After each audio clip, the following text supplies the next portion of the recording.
I'm wearing my Bond t-shirt. Bond, rebuilding the family by rebuilding the man. Rebuilding the family by rebuilding the man tee. Rebuildingtheman.com/stores. What is up, everybody? We are live on all platforms, it looks like. I'm going to have a guest today. We will have Jokl with us. Jokl. Deep Left Jokl. DL Jokl is his handle on YouTube and Twitter. So stay tuned for that.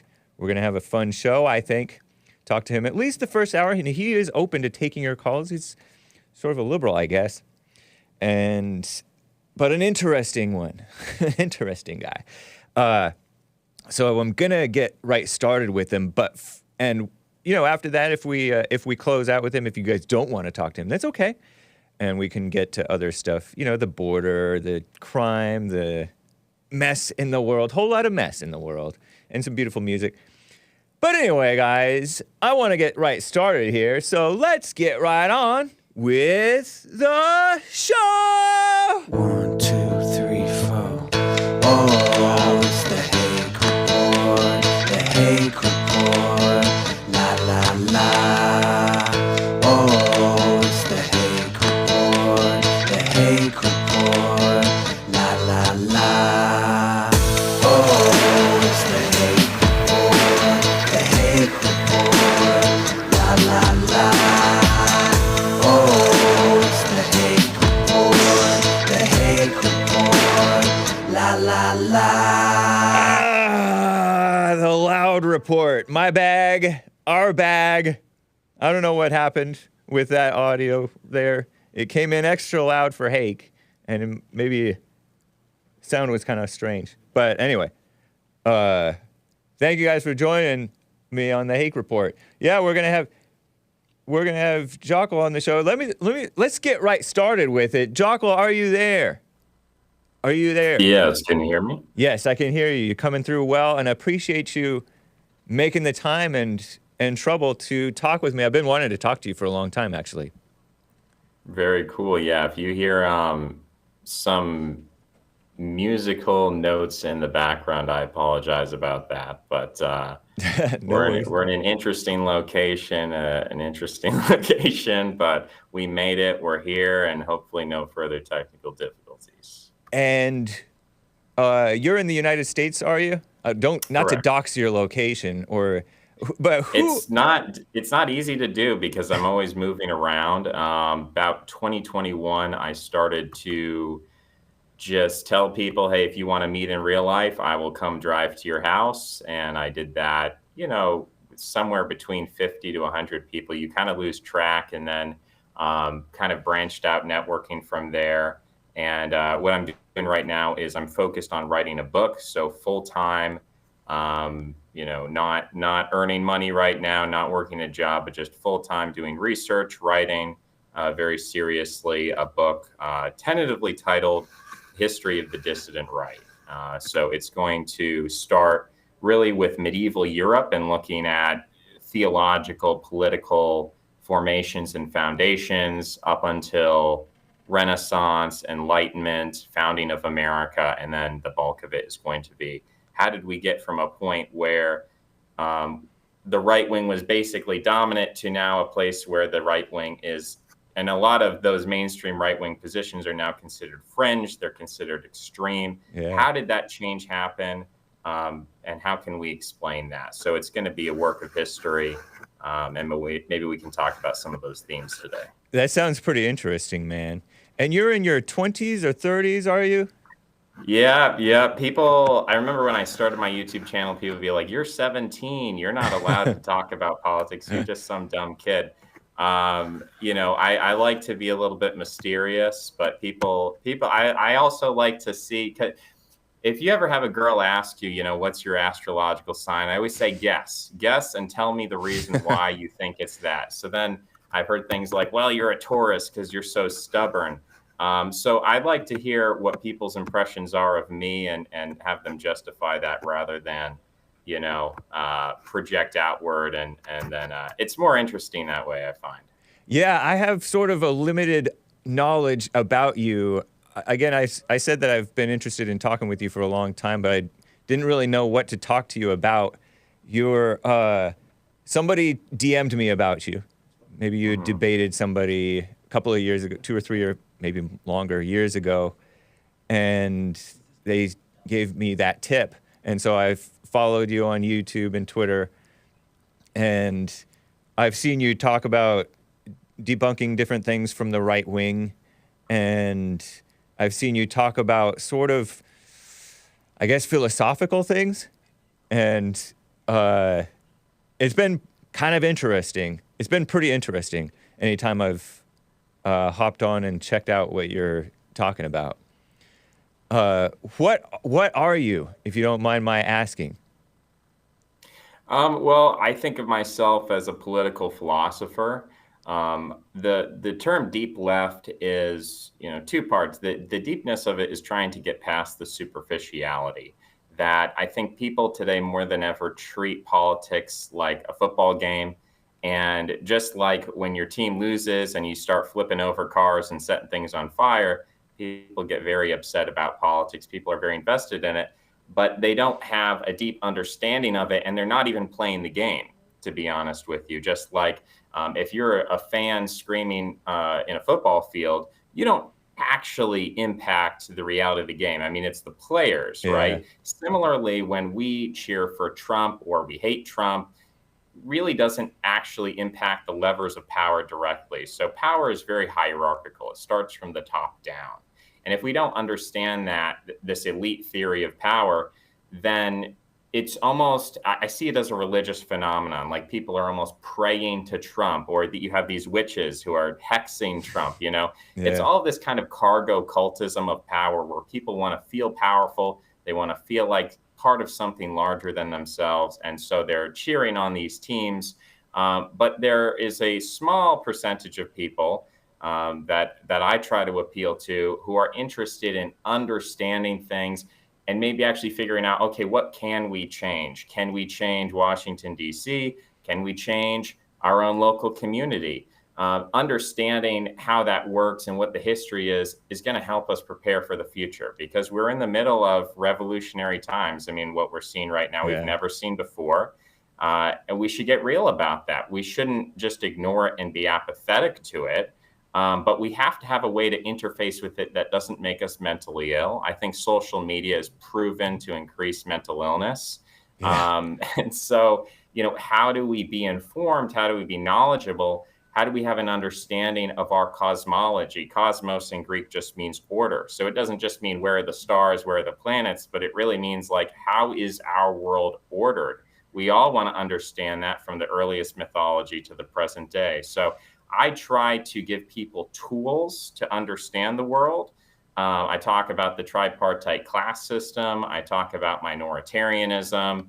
I talk about, the deep left versus the deep right, as opposed to whatever the Democrat versus Republican football is at any given time. So I'm really just trying to appeal to a small audience of people, because I know most people just constitutionally are not interested in philosophy. You can try to encourage it, you can try to force it on them, but there are legitimately different, whether you think it's astrological or whatever, there are different personality types. And so I'm appealing to a very select group of people with a certain personality type who are introspective, who are conscientious, who want to understand things on a deep level. So most people aren't going to get it. I understand that.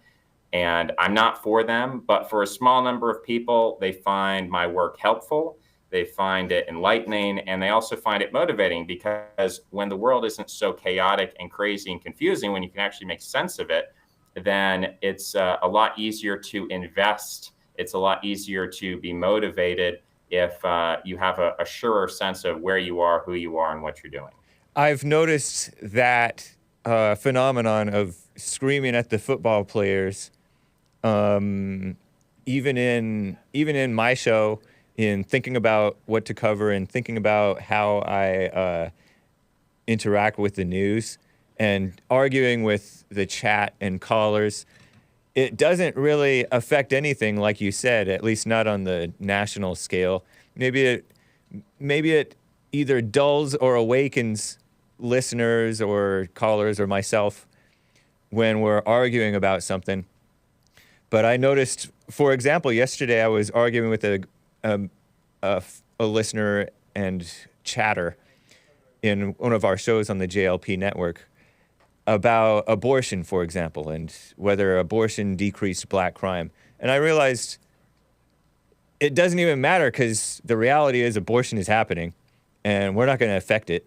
And we're getting into our imaginations about it and arguing about something that doesn't even make sense to really bother with. It's interesting to see how people think, but other than that, it's meaningless. Yeah, I mean, I think it's a form of wishful thinking. I think if you go back to the earliest forms of religion, the rain dance, the rain's not coming, so let's just put all of our energy and passion into wishing, the power of positive thinking, law of attraction stuff. I mean, that's just as relevant today as it was at the dawn of human civilization or even before civilization. So it's an inborn bias that we have. I mean, there's probably some logic to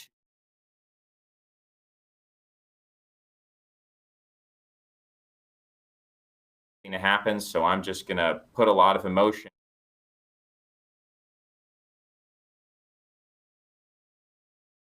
quite well. You want to reproduce, and so you just have this desire to reproduce. It's not that complicated. It doesn't take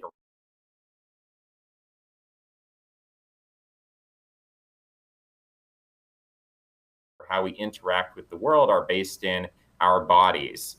I'm hungry, I'm thirsty, I want to reproduce.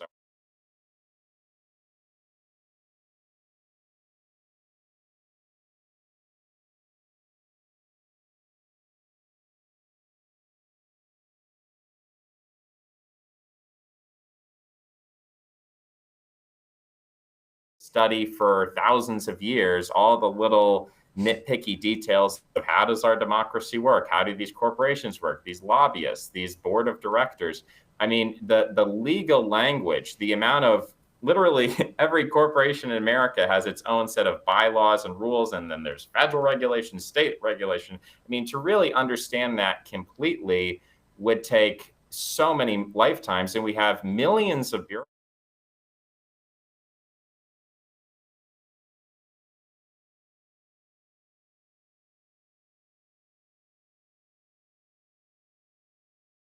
change. It makes sense from an instinctual level because that's what worked for us in the past.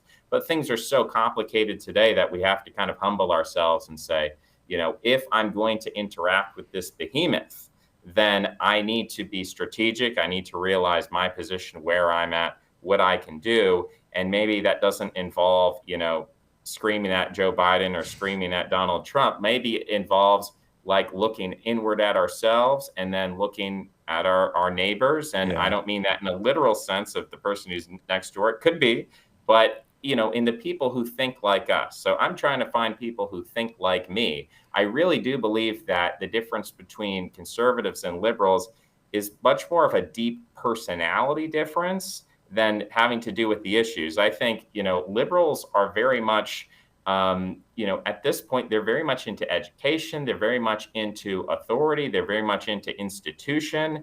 Conservatives tend to be much more about intuition. They tend to be about what's familiar to them. They tend to be about, if it ain't broke, don't fix it. So there's a different mentality there that I think is deeper than the present day. I think those personality types, high in openness, low in openness, are very old. And they probably, whether they have a genetic basis, an astrological basis, I won't speculate because I'm not an expert. I'm not a geneticist or an astrologer, but I can tell you that those personality types are persistent throughout history. And so just to understand on a finer level, like who we are, who we get along with, how we operate, what our position is, that's the attempt when I talk about things like the tripartite class structures to say, like, who are you? What is your purpose? And where do you fit into society? If we can't figure that out, then there's a lot of people who are engaged in this kind of transference where you go online and you're allowed to imagine that you're this player on a grand chessboard. Zbigniew Brzezinski has this book, the Grand Chessboard, American geostrategic imperatives. And, I read that back in high school, and you read stuff like this and you can kind of imagine like, oh, what if we attack this country, or we invade that one, or we make this trade deal? And it's like, so many people are consuming all of this content passively and imagining that there's some secret genius and they have the right plan and they know what the right thing to do is. But I think a lot of that is, again, wishful thinking, and it's a product of an age of narcissism. And in the contrast, if you go back to the feudal era, everyone knew that, 99% of people knew that they had zero power and they could do nothing. And it was very physically obvious, right? When a knight rides his horse down the street with his shiny armor, he's probably, 6 to 12 inches taller than the average person. He probably has 50 pounds more of muscle. He could step on you basically with the horse. He literally could trample you. So one knight versus, a bunch of peasants or something, it just was no contest. Today, now we have firearms, we have democracy, we have so many things that supposedly equalize the playing field and make it about, we, the people, can just rise up and form our own government of ourselves. And a lot of those concepts, I think, are very historically useful at producing certain outcomes. But we have to understand, how did those things come about? Did they come about simply because they're logical and right and true? I think there might be a component of that, but also because maybe those narratives, while they might not be entirely accurate, they are extremely useful if you're trying to overthrow an old order and introduce a new one with a new set of legitimation. So these are the kind of questions that I get into. And I guess we can take it wherever you want to go. In short, what's your impression of why the right, or the whites, or whatever you want to call us, I guess, is me. I'm involved with them. The Christians, the whites, the pro-men people, the conservatives. How did we become losers in our own country that it seems like we built, or our ancestors built? Well, it depends on what type of whites and what type of men and what type of people you're talking about. So, if you look at the richest men in the country, you can quibble, are Jews white? But, even putting that in, taking those people out of the category, you still have an enormous number of white men who control the vast majority of the wealth in the country. But they're all kiss-ups. That's a fact that the left openly acknowledges that. The right really has an issue and a problem with that, because the right wing looks at, an Elon Musk or a Warren Buffett or the Walton family and these various really rich white patriarchs, and they say, well, they're not for me, and they're supporting all this leftist garbage, and they're supporting all this anti-white stuff. Yeah. And their only response to that is to say these people are traitors. Sometimes they'll say things like, these people are controlled by foreign ethnic groups. These people have been hoodwinked. If only we could red pill Bill Gates, like if only we could show him the 1350 statistic, then he would realize he's made a mistake and he would, be on our side. And my argument is that these people use ideology cynically. I've gotten into arguments with nationalists who think that, no, Bill Gates, he really is a hardcore committed leftist. And I think in some ways he is, but I think he's a deep leftist. I think that he agrees with the left on a much deeper level than the superficial politics of the day. And so when he goes out there and supports, perfect example would be Harvey Weinstein. Harvey Weinstein, prior to his fall, had a lot of public appearances and a lot of movies that promoted feminism. And yet we know behind closed doors, he was treating women quite poorly. So is that because he didn't believe in feminism and he was lying? Well, to an extent. But I think he also viewed feminism as a vehicle for creating the kind of culture that he wanted. That is, feminism is a means for powerful men to control weaker men. If you're sitting at the top of the social hierarchy and you have access to all of the women, if you promote feminism for the lower class, the working class, etc., then it's easier to control those people. People have a hard time understanding this, but going back to those personality types, women tend to be more conservative. Now, when I say that, it's like, well, what about the superficial politics? Women vote more for Democrats. Yeah, but why do they vote more for Democrats? Do they vote for more for Democrats because, they're better critical thinkers, or because they are, smarter than men, or what exactly is it? I mean, I would argue that there's a consistent trend throughout history, going back to women's suffrage, of whatever the dominant political and moral and religious ideology is of that time, women have always been more faithful adherents of it. When Christianity was dominant, women were actually more Christian than men. I know that's surprising, but a lot of the early, the most fervent Christian movements in early 20th century, whether it's prohibition or whether it was, there was actually an amendment, or a proposed amendment to the Constitution, to include Christianity explicitly in the Constitution. That was really led by, I think it was called the NRA, not to be confused with the National Rifle Organization. But basically, you find this consistent trend, and up to the present day. Now, the dominant ideology, religion, has shifted away from Christianity and toward what we'd call liberal values. Yeah. But the psychology of women hasn't. I mean, it's still basically, we support what we think is the dominant ruling social hierarchy. And that makes sense for women, right? Because, biologically, women go through pregnancy. They aren't able to defend themselves. They require social structures to defend them and to support them. Whereas if you're a man, you're a little bit more independent. You're a little bit more mobile. We see that in the animal kingdom as well, with, lions or something. It's like, the male lion can kind of go from one tribe to another. He can kind of travel around and mix things up. But women tend to be more social, and therefore they have to integrate themselves with whatever the mores are of the time. So, I mean, this is a kind of a convoluted argument for most people, because it's turning the meaning of a lot of these words on their head. Yeah, I follow it though. If a lot of people, I find, can't get past the semantic shift of things. And so, that has, I guess, a negative in terms of, I just can't communicate with some people, but it has a positive in terms of, I'm communicating with people who can say, okay, he's using the word conservative in a different way from how it's usually used, but I understand the way that he's using it. I can follow the argument. It's kind of a filtering process where, I'm never going to be on Tucker Carlson or whatever on the mainstream media. You don't think so? Because they won't understand what I'm saying, but I think the people who need to know will get it. All right. Guys, you can call in 888-77-JESSE. We are on Jesse Lee Peterson's network. 1-888-775-3773. You have a video, speaking of the whites, called "I'm Jewish and I Hate White People." I forget whether I watched this video, and I forget what the contents were. I don't get that sense from you. Explain, in short.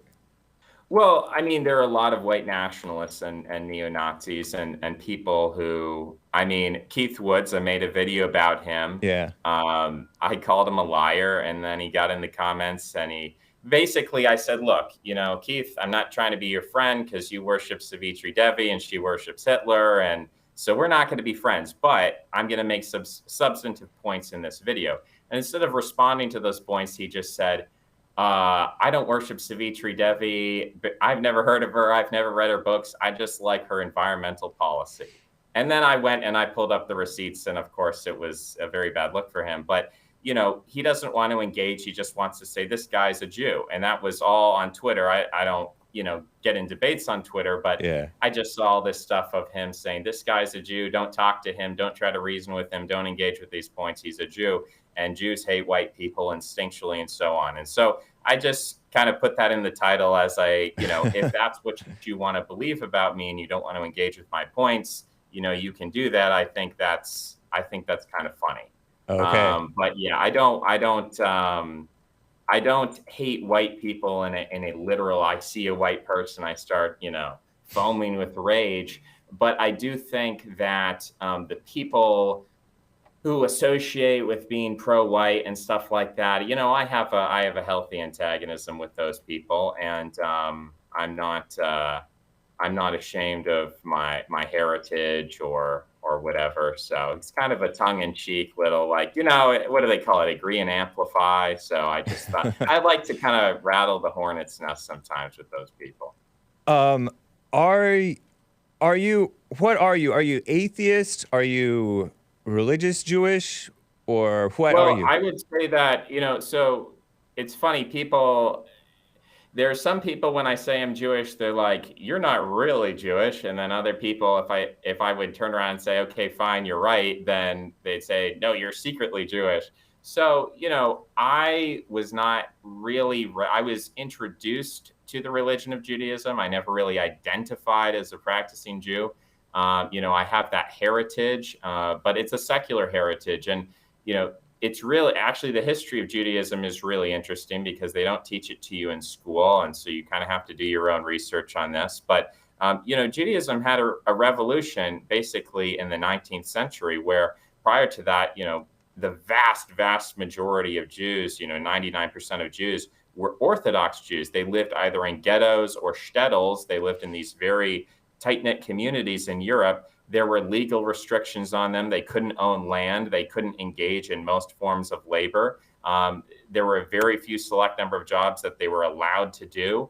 So it was a very tightly controlled community. In the 19th century, actually, thanks to Napoleon Bonaparte, he emancipated the Jews for the first time. And therefore, they had all of these freedoms. Also in America, Haim Solomon helped finance the American Revolution.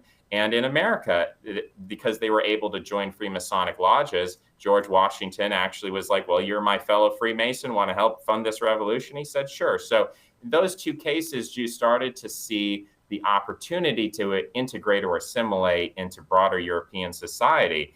And there were some Jews who just went all the way and they said, you know, this religion is terrible, but we still have a national identity. We still have an ethnic identity.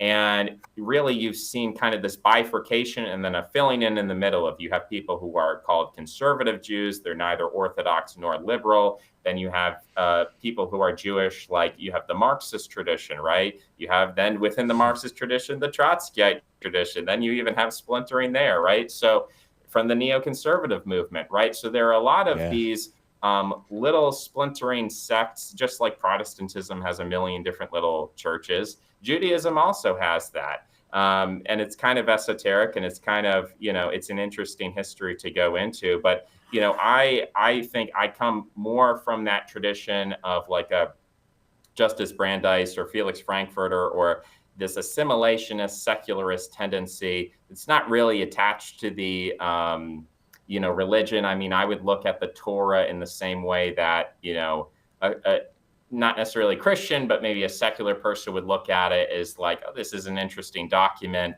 but, you know, I don't view it necessarily as the authoritative word of God or something like that. Religiously, I've spent the last couple of years doing an in-depth study of the Vedas, well, specifically Bhagavad Gita, Mahabharata, and Ramayana. And I think those are very important because they give us theological arguments outside of the Judeo-Christian tradition, but you can see a lot of points of intersection, but they are much more scientific, I think. If you look at the Judeo-Christian tradition, a lot of it is extremely historical and a lot of it is extremely populist in the sense that it's trying to convey a message that everyone can understand. Whereas when you're looking at the Vedic tradition or the Hindu tradition, broadly, is that what that is? term is a little bit difficult to use. It's much more scientific, I guess I would say. You mentioned this, the thing that you just mentioned that you're getting into. Where does that come from?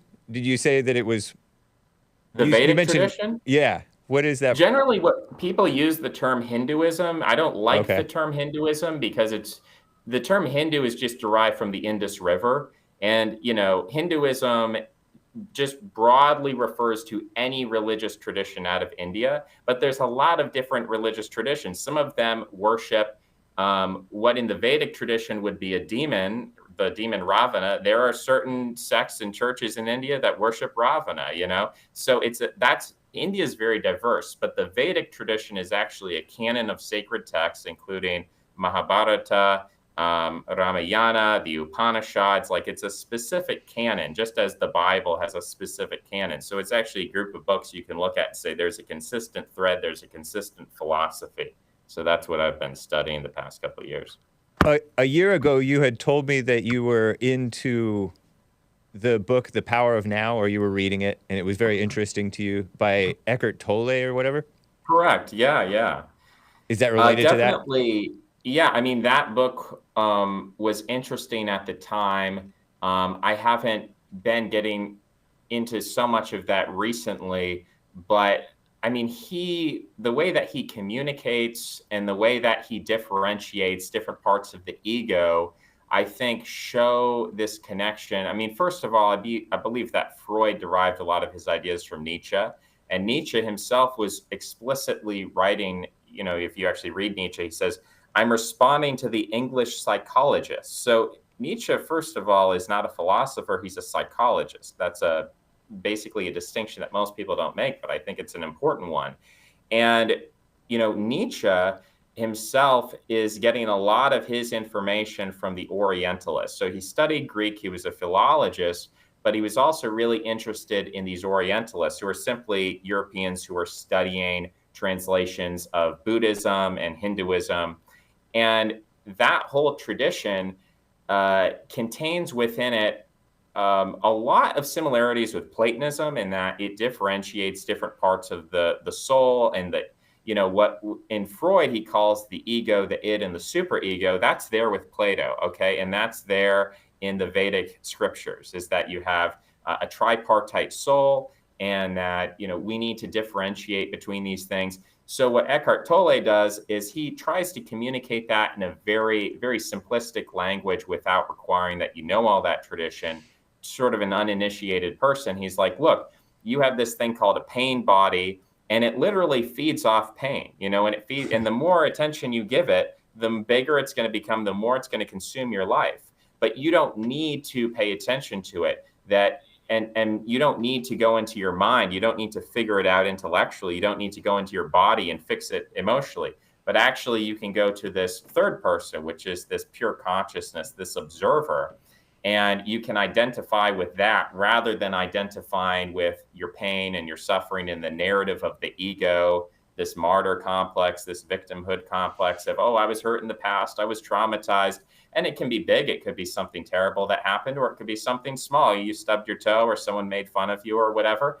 But he really focuses on saying, and he had an interesting thing. I think it was referencing like Martin Luther King Day or something. He said, there were terrible things that happened, but we're not going to, fix things by just reveling in our pain. And I thought that was very interesting. I think actually, if you deeply listen to what he says, he has a pretty strong message that's contradicts a lot of the narcissism of our times. Nice. So I still think that he has legitimate things to say, but I haven't been, continuing a Tollean practice or reading his book every day or something like that. Some people do that, but I think he's worth reading. Yeah. Right on. I have some super chats I want to read before too long, so I'm going to get right to them. Oh, man. Let's see. Evil is still real says, after all my warnings, this is addressed to Hake, about making your show G-word, you have this guy on. Good move. It sounds sarcastic. See Kyle. Oh. I disavow this. And then he says, this guy needs a something and a something. And I can't read that, man. Evil is still real. And he says that, well, he makes the claim that 1944 was a great year. And it sounds like something that you might understand, but I'm going to pretend I don't understand it. DJ Onpaw says, 0% chance Hake's guest is more beta than Jesse's. JLP just had a guest before me on his show. Gee whiz, you proved me wrong, Hake. Jaw 2024, that's my initials, James Anton Hake. Do you want to get to a call here, Jokl? Sure. Yeah. If we have a call on the line, let's try it out. All right, sounds good. Frederick is in Los Angeles, California. Frederick, thanks for calling, man. You're live with Jokl, Jokl, DL Good morning, Jokl. Hank. Good morning, Yakub. Hey, How's it Morning. going? going well. All right. I want to speak with Yakub for a second. He sounds like he's a little bit all over the place, where you can't really pin him down on a religion. So he's an intellectual. I want to ask him, does he know about Maya? Oh, Maya. Yes, I'm familiar with the concept of Maya. Yes. Yeah, it sounds like you're quoting Maya at the beginning of the Hindu religion with the chakras and all that, being in touch with your ba and ka. Why don't you preach more about the beginnings and what the pharaohs preached, where the plagiarism starts? Do you believe that's where the plagiarism starts? You know, it's an interesting question of is there a relationship between the Vedic religion and How do you spell that? religion? Vedic. Vedic, Vedic. Okay. Yeah, so it's an interesting question, and I don't have a definitive answer for you. You know, I have some hypotheses about where early civilization comes from that's neither Egypt nor the Indus River Valley. I think there's indications that about 8,000 years ago, the Sahara was green. It was not a desert, that the climate has been changing prior to the Industrial Revolution, and that there were civilizations. We see indications of that at Nabta Playa. That's Nabtaplaya. Nabta Playa is a site in southern Egypt next to a dried up river where we see some of the first megalithic structures. And this is way before Stonehenge. This is twice as old as Stonehenge. And it's actually astrologically. How do you think civilization's been around? Like Noah's Ark, around about time frame. Yeah. Because a lot of people think it's only been like 8,000 years or 6,000 years, 4,000. How many years do you think Adam and Eve's story been created? Yeah, that's a good question. It depends on how you define it. I think that if you define civilization as necessitating agriculture, then you could say 10,000 years. But I think if you say that it's any settlement of people, I think there's indication that pastoralists and fishermen were able to create cities of up to 40,000 people. So I think it's possible that the remains that we see of cave paintings and Hottentot figurines are actually indications that there were settlements, and perhaps made out of wood rather than stone. And if that were the case, we wouldn't have the remains of those cities. If you build a Tokyo-style city full of wooden buildings, there's no way we're going to have any indication of that. So it could be as old as 30,000 years, and I'm open to possibilities of older civilization than that. Do you know about Yakub? Okay, so why do you just throw away anthropology and DNA testing of skeletons and history? Like, you don't believe in that? Okay, I'm getting two questions here. One of them's about Yakub. One of them's about throwing away genealogy. Not Yakub. This ain't about Yakub. This is about this is about Lucy. Oh, Lucy. You said you don't believe anthropology. Yeah, anthropology. Yeah, I mean, as far as I know, Lucy is, a human skeleton that we found in Africa, and is indication of human remains. I don't know that the presence of human remains. I'm saying, where do alone you get your evidence to refute that? Well, I just don't see the evidence that Lucy was part of a civilization. I think Lucy is an evidence of human remains, but I don't think the presence of a human body is the evidence of a civilized culture. Boom, Frederick, in your face. No, because, I mean, that Y chromosome is in every human being on Earth, right? Right. So you could say that we're all descended from Lucy, but that doesn't mean that Lucy had the same culture and civilization that we do today. So culture and civilization is a mimetic evolutionary process that starts from... But whatever race that came through Lucy cultivated civilization, right? Yes, but to say that Lucy was a modern day African person, I think is a little bit deceptive. I'm in the not same saying way. she's a modern day African person. We know she was an African person, and she was the cultivator of civilization eventually. That was hundreds of thousands of years ago, not just 10. Okay. Yeah. I mean. Okay. Now, when we was building the pyramids and the monotheism You were not building comes any in- pyramids, man. And go ahead. Hey, Frederick. I'm not even talking to you. I know, but this is Look my how show. mad you get. I can get rude. It's my show. Go ahead. No, go ahead. I'm gonna let him talk. What was you saying?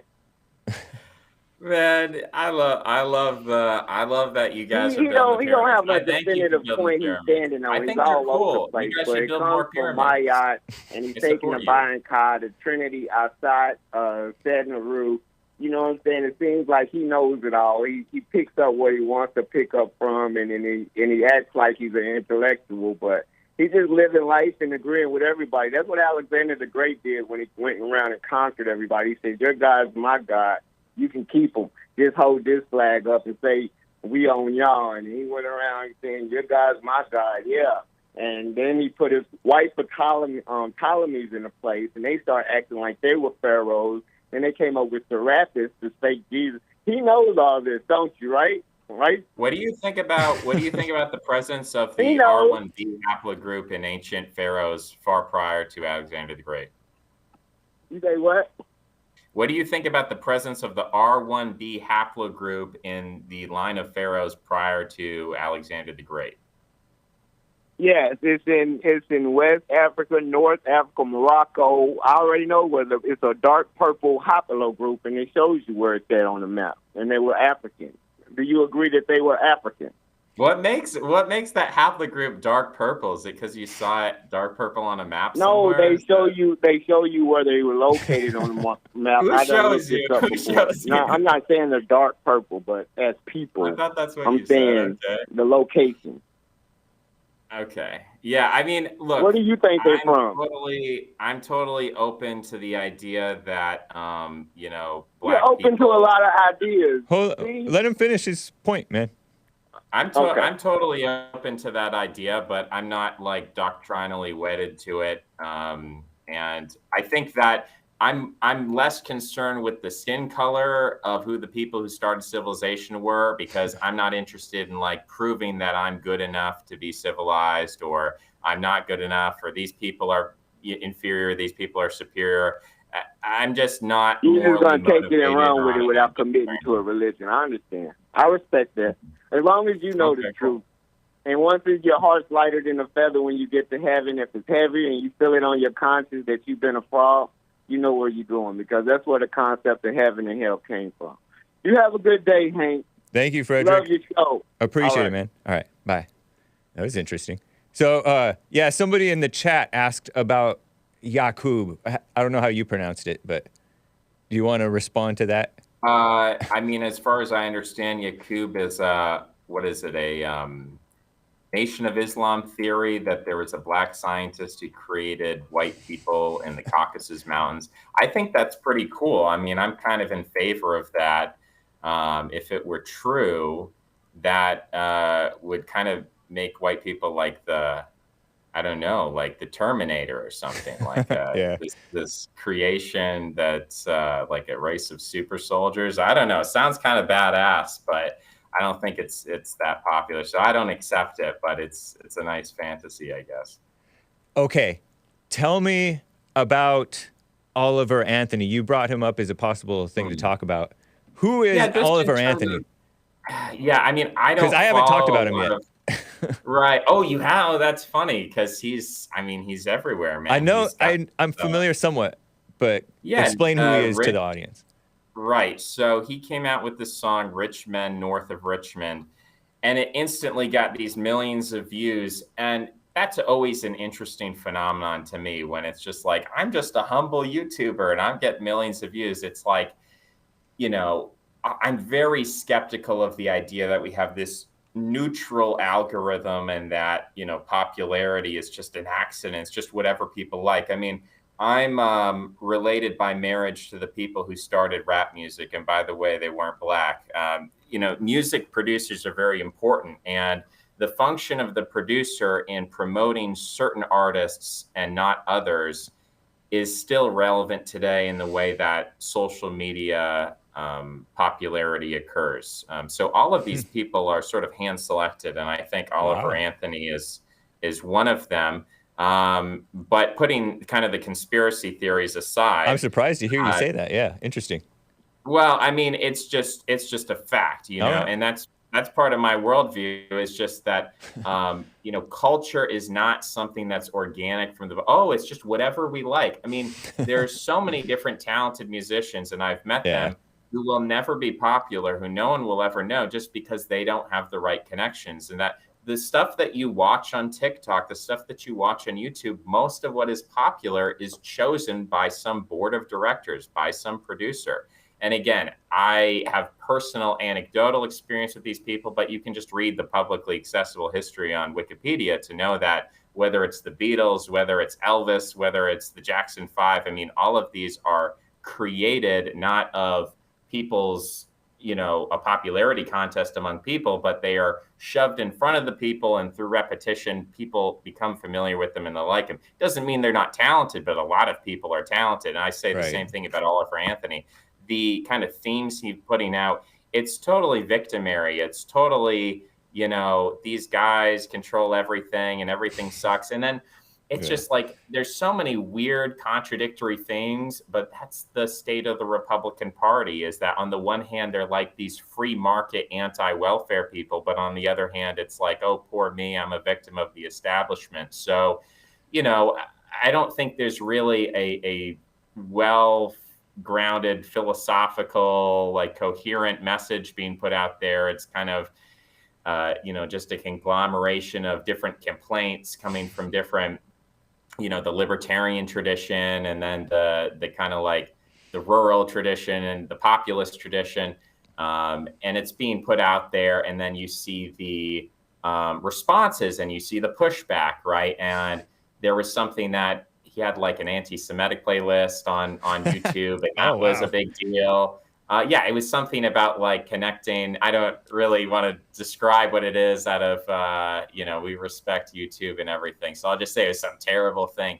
But anyway, you know, there was that showing up. And then there were all of these tweets he was putting about I'm not left or right. I don't really support Trump or Biden. I'm like this neutral guy. And he was getting all of this support from people. And you go in the top YouTube comments, and it's interesting. Like I think the top YouTube comment when I checked it was like, you know, I'm a black man, but I work this industrial job, and he's exactly right. And we need to all stand together and unite as working class people. Yeah. And, you know, I just think that message is fundamentally flawed. I've seen a lot of different presentations of it. But I just don't think that has ever worked historically, that even Marxism, which is the original kind of working class ideology, right? We're going to get the proletariat together, workers of the world unite, we're going to take over. That still has actually never happened, right? The people who actually take over are people who have most of the times never worked a job in their life. Like Stalin was actually trained as a priest. You know, funny enough, that's his educational background. You know, Lenin, Trotsky, these were intellectuals. And then they actually became bank robbers and then later military leaders. And that's really how they took power, not by, well, we all work a union job and we're just going to organize and get together. I mean, that might be a legitimizing ideology for a new system of power. But, you know, working class people, in the Vedic system, there's a breakdown of different roles of jobs in society. Now, the laws of Manu kind of make these into hereditary positions, that if your dad was, you know, a soldier, you're going to be a soldier. If your dad was a tradesman, you're going to be a tradesman, that kind of thing. But the description of the jobs in themselves need not be hereditary. And, you know, modern scholars like Prabhupada basically say, you know, this is a description of your position in society. It's not a description of your heredity, or, you know, you're not stuck in this position because that's who your dad was. So basically, the Vedic term is Shudra, which means someone who is a skilled worker. And that's differentiated even in modern India today from Dalit, which is someone who's basically doing, a street sweeper, someone who's doing completely unskilled labor. And a Shudra would be a union man. It would be a plumber. It'd be an electrician. It would be, a lumberjack or something like that. And those people have never led society traditionally. They've never created revolutions. So whenever you hear people engaged in that kind of like working class ideology, I'm always skeptical of that. I'm always asking, are these people buying their own BS, or is this actually a cynical ploy to control these people by making them feel like they're in charge? Yeah, we represent you, but it's actually being redirected towards something completely different. That reminds me of these supposed working people who become politicians, like Joe the plumber who died recently, who confronted Obama 12, 15 years ago, something like that, about the situation of working people and businessmen. And he became a politician, and a lot of these working people are becoming politicians now, and they're not very effective politicians. So they're just kind of like, it's like this fake, feel-good story. Oh, we finally have one of the people running the show, and they become just as weak and disappointing as anybody who's up there in politics. With Oliver Anthony, my impression of Oliver Anthony was he came out with this song, working all day for bogus speech pay to clean it up a little bit. And the rich men north of Richmond, which I guess, I don't know geography, but I think that means the DC politicians and governing classes, are rich men north of Richmond are all meddling in our lives and want to know what we're up to.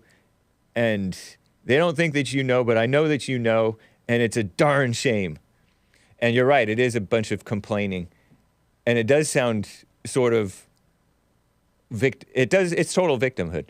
It romanticizes being a victim, and there's no path to victory. There's no path to success. There's no path to betterment. It's just, we're victims because of these, basically our daddy in Washington is being bad to us. We're abused children, and there's nothing we can do about it other than complain and maybe burn the house down and maybe lash out. That's the only really implicit call to action is, we should drop out of the system. Maybe we should do something radical or extreme. Maybe we should get violent about it. I mean, because there's no productive prescription of, maybe we should become entrepreneurs. Maybe we need to start a business. Maybe we need to start a new religious movement or a church. Maybe we need to turn toward God. I mean, there's nothing, I don't see anything about Jesus in that song. No. So it's like, my question is, what is the answer other than complaining? And I see it on the left, I see it on the right, and it seems like a slave mentality. I mean, you actually have old slave songs that are like, we're slaves and there's nothing we can do. And like, you can look back at those old songs and be like, what's the difference between that and this? Yeah. He reads from I saw a clip of him reading from the Bible about God will put you guys on top again because you're righteous or something like that. Mm-hmm. And so he's not, I don't think of him as, I just think of him as sort of young and basically, well, I call him a liberal, because I call all musicians liberals. A liberal, silly sort of musician who's trying to sing about life, and he's relatively young and naive. That was my impression of him. And it's interesting, too, because he's kind of like the people whom you talked about, the losers, I call them losers, among us, who, what was I going to say? He's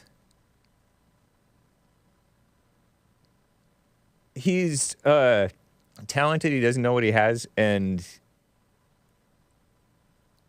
man, I lost my thought.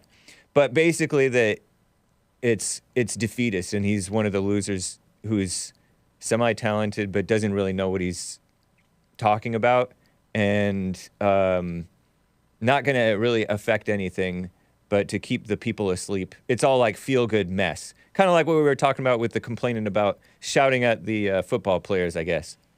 Oh yeah, no, it's the exact same thing of, yeah, some people interpreted it as this is a Let's Go Brandon style song, Yeah. and in that vein, yeah, I mean that political slogan is just so silly to me. And, Yeah. it's not to say that if we go back in the annals of history, we can't find really vicious political attacks. I mean, if you go back to the 12th century, you can find these monasteries where monks from competing factions of Pope and anti-Pope would just say, you guys are engaged in necromancy and you're evil and you're doing all these things. So it's not to say that polemics haven't been used, but I find like Let's Go Brandon, it's just so lame. Like if you're going to be polemical, like, I don't know, say something bold, like say something powerful, say something substantive. But the fact that that's become a conservative slogan, it really does sound like a sports cheer. It sounds like something you'd have two football, Let's Go Brandon. Yeah, it's the exact same cadence and everything. So the psychology, it seems, is really silly, and it's not something that I respect. I Yeah. understand why people who have nothing going on in their lives view it as a form of entertainment and they get engaged with it in the same way that people play video games and watch pornography and do all the other modern hobbies. Yeah. Um, but, it's below the standard of what would be required of the type of men who could actually, make an impact in the world and a positive change. I remembered what I was going to say. Just like the disappointing politicians and the whites, the powerful whites whom you mentioned, like the people who are rich and in the government or whatever, he panders and caters and caves to the so-called left. I think Rolling Stone maybe did a hit piece on him, and he disavowed the right-wingers. And just similarly, the practically every phony politician whom I've ever known of, aside from Trump to a significant extent, has apologized for being right, basically, or apologized where they don't need to be apologizing, and they've catered and caved to what I call the liberals. So he's just like them, even though he became sort of a champion for some people. Sort of a Yeah, I coward. mean, it's sad that he was a champion, and I don't know if he's going to have staying power. I don't know if he's going to Yeah. continue to be useful, but I think, yeah, I mean, essentially, he and his producers and the network that gave him a chance said, like, hey, we think we can use you. And he said, sign me up. They put out the video, it got millions of views. And then he's been kind of managing his PR, and I don't know, maybe he'll be in the top 100 on the charts in the future. Maybe he'll disappear into obscurity. I mean, the story of the music industry is just people get used up and then they get spit out. I mean, I remember, Kesha as an example of someone who was trying to go down that path of being the big pop hit. And she was just totally psychologically abused and controlled and ended up in the hospital. And just Amy Winehouse. I mean, there's so many different examples of people where it's prostitution. I mean, they use you until they feel that your utility is over. And then people talk about veterans in this country. If you go off to war, you come back, the VA is terrible. Trump did actually address some of those concerns, but the VA is terrible and you don't get help and you end up homeless and drug addicted and so on. It's the same thing in the music industry. It might actually, depending on your perspective, better or worse, but it's a very violent industry psychologically. I mean, it's not to say that they're literally beating people and attacking people, but in terms of the psychological state of someone who survives, you have to be extremely compliant. You have to be a yes man. When they say jump, you say how high. I mean, there is no freedom. There is no freedom of opinion or anything like that. So everything's very tightly controlled. So I don't know if he's going to be able to survive in that space and continue doing what he's doing. It's not known to me, but the initial song, I didn't like it, and I saw a lot of people on the right cheering it on. I didn't see, by the way, he says like, I'm neither left nor right. It's like, well, your audience is right wing. Yeah. Like there's no Democrats who are like, yeah, I totally understand his message and I sympathize with him. The left just completely dismisses him as like, he's a crypto Trump supporter. He's bad. They're very united in that sense. Whereas the right seems to, imagine if a left-wing music, like let's say Lady Gaga came out and said, I'm really not right-wing or left-wing. That would be a huge story. That would be right. Like Lady Gaga betrays the left. Lady Gaga is a secret fascist.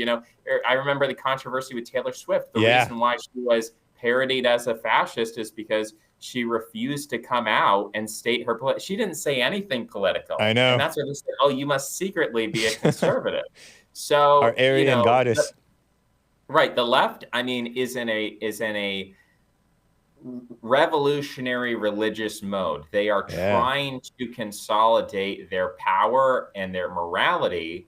And because of that, they're engaged in the same thing the Catholic Church was engaged in when they were losing power, which is these witch hunts. They're going on these crusades. That is what dominant religious structures do, is they try to enforce, spread, deepen, and intensify their existing networks. Whereas if you're marginal, all you're really trying to do is survive. You're like, hey, just leave me alone. I don't care what you believe. Just leave me alone and I'll do my thing and you do your thing. So these are the different strategies that you use when you're in a dominant position versus you're in a marginalized position. And, so I think it's logical what's going on. And for the people who are capable of understanding that, I want to share that insight, just because it shouldn't be surprising to us, right? It shouldn't be, I know that people feel like, whoa, this has never happened before. Well, look back at the history of Christianity, back at the history of Zoroastrianism, maybe even look at the history of Judaism, or the history of Hinduism broadly. When religions take power and they're trying to consolidate the power, this is the playbook. It's really not that different. We've seen this before in history. Now it's with so-called liberalism, but we're in a transition stage where I think that the morality of today, as much as it might seem dominant right now, I think most people have an intuitive sense that this is not the final stage. This is not the final form. This is not a stable form of morality. There's some things in here that are being experimented with. Just like if you look at the French Revolution, that was a very short form of government that very quickly went to Napoleon, who was an emperor, and he actually kept a lot of the liberal Enlightenment ideas of the revolution, but he also instituted some things that we would consider right-wing or authoritarian. Same thing with Lenin. The communists before Lenin were very kind of like free love, free sexuality, anything goes. And then Lenin started introducing like, no, we're actually going to have monogamy and we're going to ban homosexuality and things like that. So this transition stage that we're going through, I think it's not permanent what we have right now. And I think we should all be preparing for a situation where, we expect further changes and we expect some surprises down the line. We've been on for an hour and I have super chats for you. Are you able to hold through a 3 or 4 minute break to take those? And if anybody wants to call in, you can call in. Appreciate that, man, then. Guys, enjoy a brief break. We are at the top of the hour. We have OK. I want to play OK. Holy War. This is from the 2005, I think, album. Low Road from Absolutely Kosher Records. I hope you guys enjoy it. You musical Philistines. We'll be right back with Deep Left Jokl, DLJokl on YouTube and Twitter. Any other places, Jokl, that you're on that you want people to follow you? That's pretty much it for now. Okay. Yeah. An author and thinker and talker. So hang on, guys. I'll be right back. Enjoy.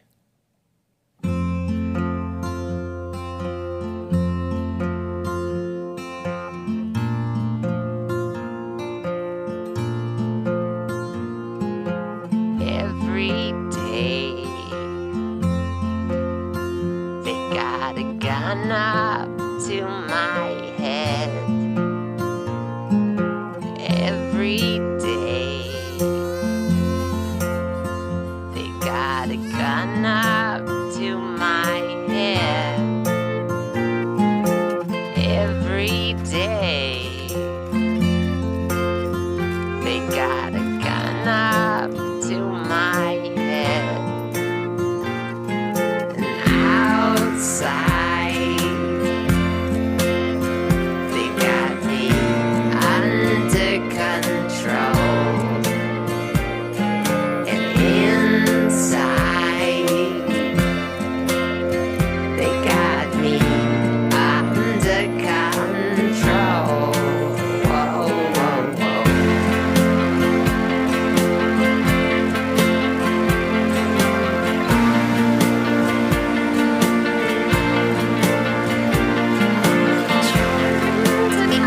Anderson.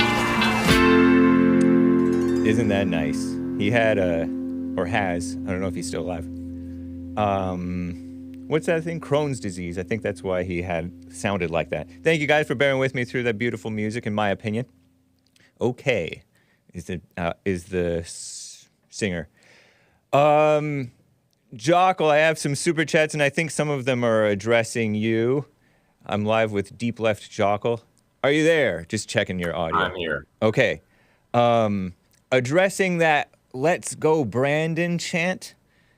I have a super chat that says, the origin of LGB, Let's Go Brandon, that makes it powerful is because that lady reporter was lying about what the people were chanting. So it represents a fight against fake news, just like Trump represents in his fight against the fake news.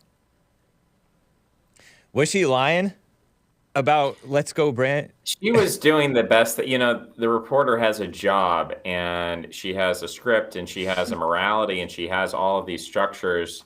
She doesn't have a choice over, she can either say something awkward and reporters are forced to do this all the time, is they have to take something and they have to package it in a way that, again, is satisfactory to the producers. So I don't blame her for, it was getting political in the stands. She's going to lose her job if she reports, people really don't like Joe Biden out here. And so she just said, I think they're saying, let's go Brandon. Because Brandon did win, many right? Times in non-political, you can find all sorts of things where reporters are interrupted and they have to play it off in a way that, obviously you could say they're being deceptive, but I don't really view it in that way. I view that as kind of a girl who's scared to lose her job and just trying to keep it. And so I think she's pretty sympathetic in that clip. But the phrase, I don't know, to me, it's F Joe Biden is the real phrase, right? And they are trying to obscure that. And so the real phrase is just like, that's all you have. It's just like, I hate this old man who is put up by the Democrat Party because he's like the last white male Democrat. And, he's supposed to be the moderate and everything. And I think actually a lot of his policies are pretty moderate if you really look at them. But, they don't have it's not a substantive political discussion. It's just like, I hate your tribal leader. You guys, it's the same thing as Orange Man bad, in my opinion. So that's why I view it as very lowbrow and very unproductive. So I don't really sympathize with the message. One person says that of that track, of that song, Richmond, North of Richmond, that it's kind of a communist song.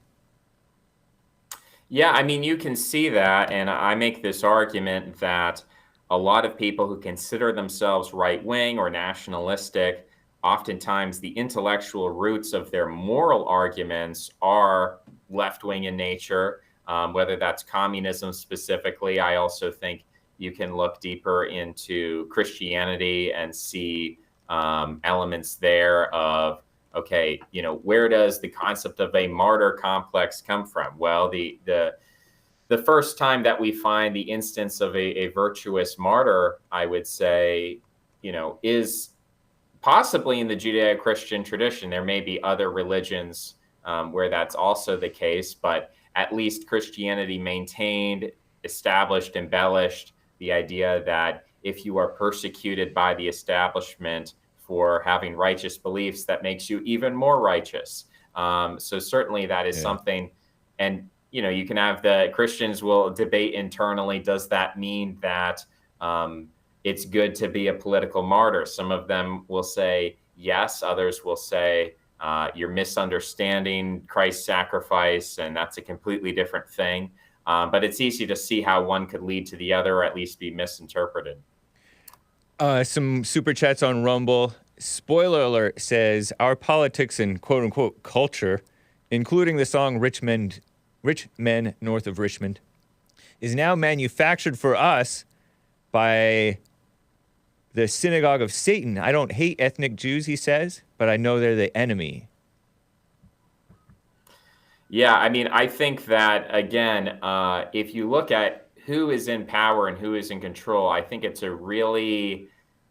it's kind of a self-hating or just hokey idea that oh yeah, the Walton family and Elon Musk and all of these people are controlled by this separate ethnic group and they're completely subjugated. Like, that's a pretty pathetic perspective on powerful white men, is that they're all controlled by this one ethnic group.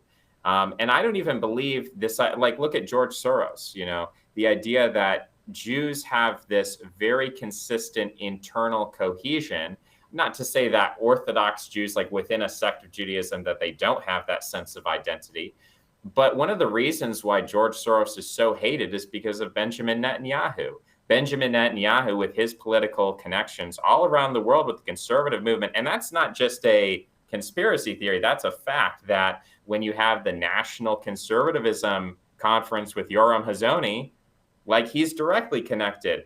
Jared Kushner is directly connected. So a lot of these big conservative talking points that come out of Fox News, when you have Glenn Beck going on about George Soros this, George Soros that. Why is George Soros so hated? Because he's a personal enemy of Benjamin Netanyahu.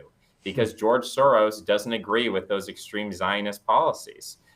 So, to say that, oh, it's all these Jews, they just all believe one thing and they're all on the same team. And then the white people are so, like, Bill Gates is just like trapped in a prison somewhere and the Jews are controlling him. I think it's like really denigrating to white people to believe that. And I think it's also just factually not true, as far as, there are a lot of conflicts between, different types of Jews and different beliefs among Jews, that I think that's like it might be more relevant to like the 1st century AD, in terms of you had these Christians and then you had these establishment Jewish authorities who were in a struggle. And so that's where the quote originally comes from. I don't think it really helps us understand the present day. That reminds me,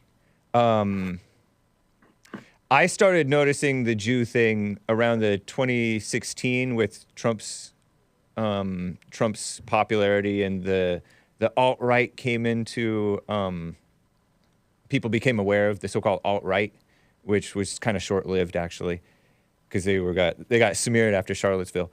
But I noticed that a lot of the Jewish people, even the conservatives, Ben Shapiro, Dennis Prager, at first, they really hated Trump. So it was like all of them, whether they were liberals or conservatives, they did not want Trump. Trump was speaking plainly from the heart, like a simple man. He was not intellectual. He was just speaking the truth, the big picture truth as he saw it. And I was like, oh, I thought Ben Shapiro and Dennis Prager were like pro-Christian and for like the country. And Dennis Prager kind of came around, and Ben Shapiro maybe less so. But I started to notice, I wasn't even aware of all this Jewish stuff until around that time. So I don't know. I guess I would say that I don't think Trump was originally really a conservative. Right. I think when he started off, I think he was very secular. I mean, he had a history of just not being thought of as a Christian evangelical. Right. He was insulting John McCain. He was insulting George Bush. I like that. He was insulting all of these people. And I think, if you're Ben Shapiro or Dennis Prager, I think they see that as very threatening, because they're very tied in with the Bush dynasty and with neoconservatism.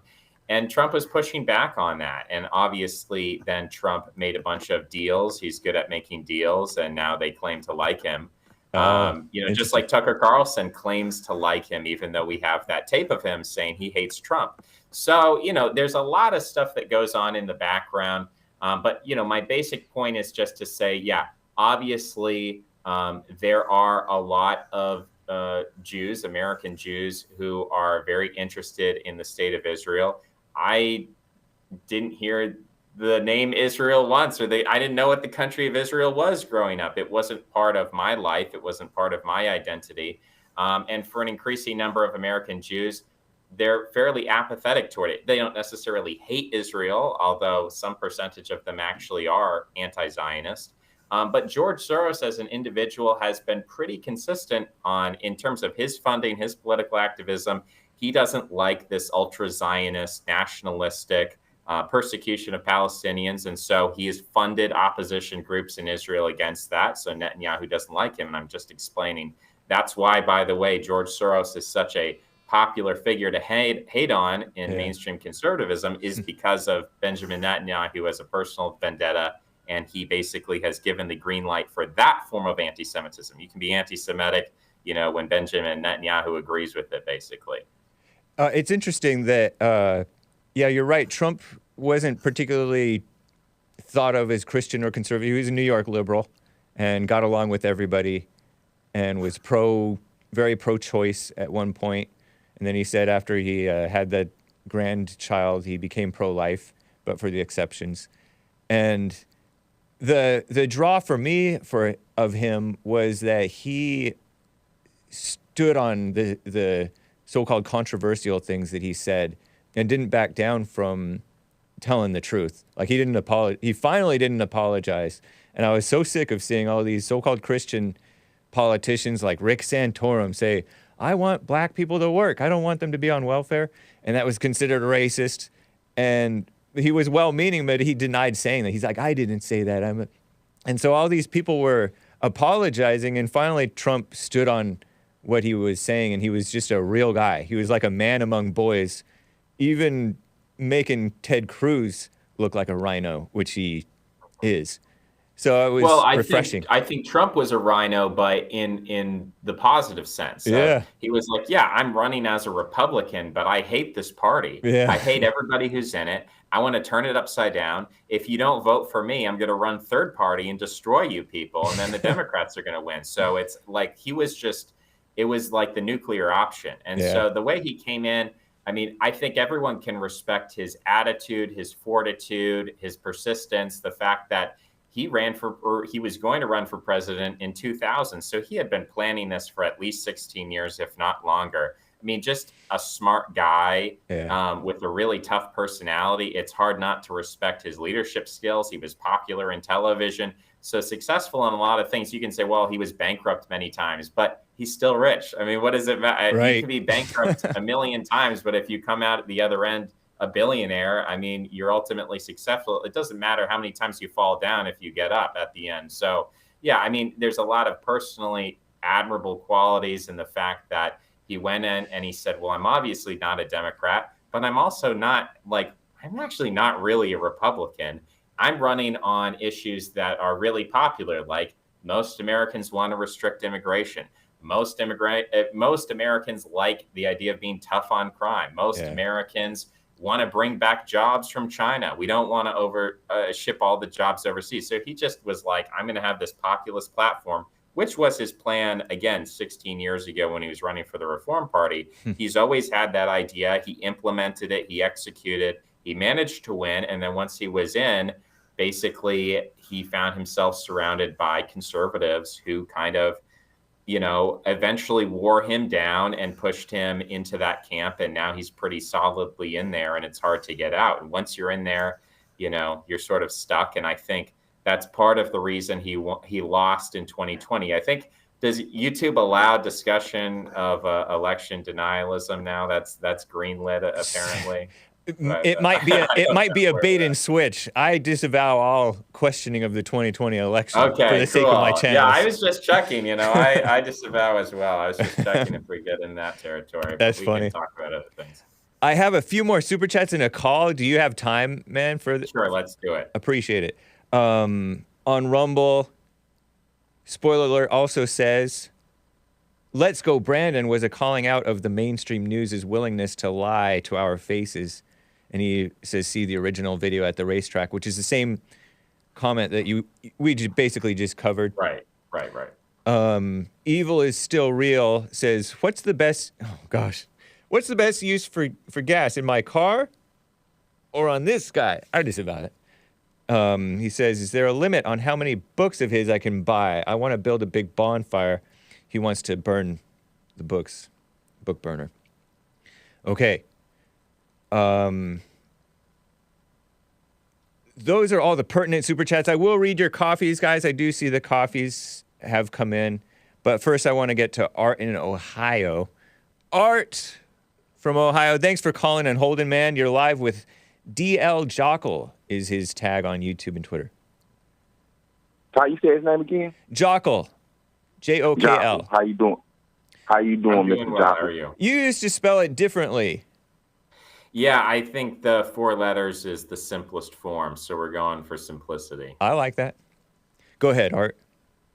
Hey, what's up with my brother Hake? How's my brother Hake doing? I'm doing fine, man. Appreciate it. Thanks for checking Man, in. did you eat? Did you get something to eat this morning? I actually did. I ate some turkey. Okay. Okay. Put your arms up. Let me check your arms. Let me make sure ain't none of them livers been. I'm not your punching clown. your arm. I'm not your performance monkey that you can make me perform in front of you. I gotta make sure my brother good in California or whatnot. How you liking this interview, Art? Man, you doing pretty good, man. I'm following along, man. The guest, he got a good conversation or whatnot. Y'all keeping me entertained, so I don't have no problem with it. Right on. And look, I want to give a shout out to my late favorite musician, Tupac, with his song "Beards Around the Corner" or whatnot. Shout out to Tupac or whatnot. And then Was that a reference to Jewish people? Beards around the corner? No. Oh, okay. Tupac had a song, "Death Around the Corner." Tupac had a song called "Death Around the Corner," and Artie Art remixed it to "Beards Around the Corner." Beards. Okay. Yeah. Oh, okay. So, so now what I wanted to ask the guest is, you said that the Republicans and the conservatives get they views from the Democrats. The Republicans do what from the Democrats? Get their views from the Democrats? Well, their I views, guess, yeah. yeah. I mean, historically, all of the Republican platform today is derived from the Democrat platform of 10, 20 years ago, with the exception maybe of some of the free market principles. Yeah, they've accepted the gay thing, all kinds of women, anti-racism. Thank you, Trump. Oh, no, it was before him, though. I mean, I know that he kisses up to that. Like, he's very kind to everybody. But anyway, yeah. So it's crazy now that I'm on here the phone. I hear what you're saying. I kind of get what you're saying, but I think you kind of like you saying nowadays they're basically folding to the Democratic playbook. Yeah, I mean, I would say there's a larger struggle going on than just Democrat and Republican. I think it's happening around the globe. I think if you look at Russia, for example, there was, I follow kind of Russian culture and music, and there was a new Russian music video that came out today with twerking. And if you turn the sound off and you don't listen to the language, it looks like an American music video because they've got Asians, they've got Black people. I mean, that's the direction that the whole world is going in. So it's not just a Democrat-Republican thing. It's a wider global trend. Again, the situation we have right now with these very specific narratives around racial oppression, gender oppression, I don't think this is the final form of this religious revolution. I think there are still changes yet to come. But I think it's too narrow to just say, oh, well, the Republicans are folding to the Democrats. That's just a subset of a much wider global phenomenon. So it's really bigger than that. And okay, and then with that, even with that little Russia thing, you said in that video, you seen Chinese people or whatnot. Well, yeah, Russia has always been a multi-ethnic empire for the last 4 centuries or something. It's actually just about as old as America. People think of Russia as a very old country, but 90% of Russian territory was not established until, the 1600s through the 1900s. So basically, the same cultural pressures that we have here in America toward what we refer to as sexual liberation and, gender equality and LGBTQ, all of those things, and including racial equity and inclusion, those trends are not just localized to a Democrat versus Republican struggle, but those trends are happening all over the world. The question of why that's happening is really big. So you said they following the transgender thing, and what else you say about that? If you look at opinion polls of Russians and you ask them, what do you think of not transgender people, because that's a little bit more taboo, just as it was in America 20 years ago. But if you ask them just about gay people and you say, do you have a negative opinion, neutral opinion, or positive opinion? There has been a significant shift among the Russian population as you go younger and younger in the generations toward acceptance of gay people, at least toleration or acceptance. The people who are against it are much more in the older generations. So that's the same kind of dynamic that we see in America. Russia is a bit more conservative with respect to sexuality than America is. But what I'm saying is they're headed in the same direction, and it's part of a global trend, not just domestic Republican versus Democrat.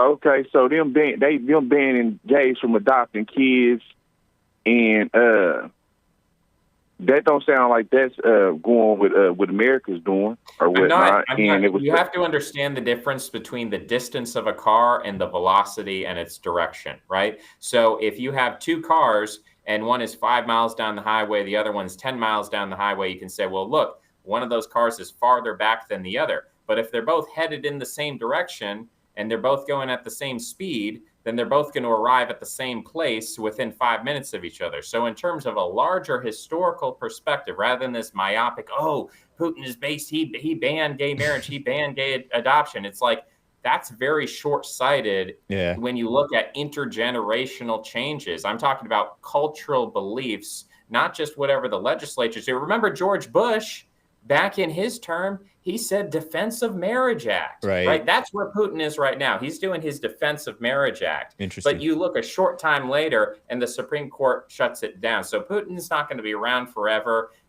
George Bush wasn't around forever. Things change quickly in this world, and we have to be prepared for that and not put all our chips in saying Putin's going to be the savior of Western civilization or Christian values or whatever, because he was a member of the KGB. I think he's a very cynical actor. Okay, so you trying to I mean, I kind of get what you're saying, but it makes sense and it don't, because the simple fact that Putin don't only have 4 years in to be a president, or 8 years to be a president. He's in there for as long as he's alive or whatnot. Yeah, same thing with Francisco Franco. So him making that change or whatnot is him guiding his ship in the right direction. Within turn, America, with these 4-year terms and 8-year terms or whatnot, every time you get somebody else in there, they have a different views and different ideologies. What I'm saying with him reversing that the gays not being able to adopt kids and them kind of being against the gay narrative or whatever, I don't know, but I just know that Russia seems more Christian and God-fearing more than America, with the agendas that they're not willing to accept. They're not willing to go with the liberalism like America is or whatnot. And then I wanted to ask you, well, what's you saying that Russia always was this multicultural land? Well, I never heard of that. I always thought that they were pure white people or whatnot. And basically, I wanted to know what's the ethnic breakdown in their culture. Like, what's the percentage of the Asians that are in Russia, or any of these other races that are in Russia? Sure. I mean, that's a really interesting question that most people ignore, which is the fact that Muslims are the fastest growing demographic in Russia. Wow. They come from the Caucasus, they come from Dagestan, and they are internally migrating within Russia. Under the Soviet Union, you needed an internal passport to move from one city to the other. You weren't just allowed to move wherever you wanted. Everything had to be approved by the government. So essentially, these people were contained to the Caucasus. But when Putin came in, communism ended, he decided that these people should have freedom of movement in order for the economy to grow, right? Because these people are providing cheap labor for the rest of it. He's also allowed, workers from the rest of Central Asia and Kazakhstan to go in. So you have people like Alexander Navalny, who's thought of as a liberal in the West, but he's actually criticized Putin, and before he's poisoned and everything, put in jail, but he criticized Putin's policies as, we've got a demographic crisis where the ethnic Russians, the, white Russian-speaking people, Christian historically are actually losing demographically to these Muslims and Caucasians, not Caucasians as a race, but specifically referring to Dagestanis,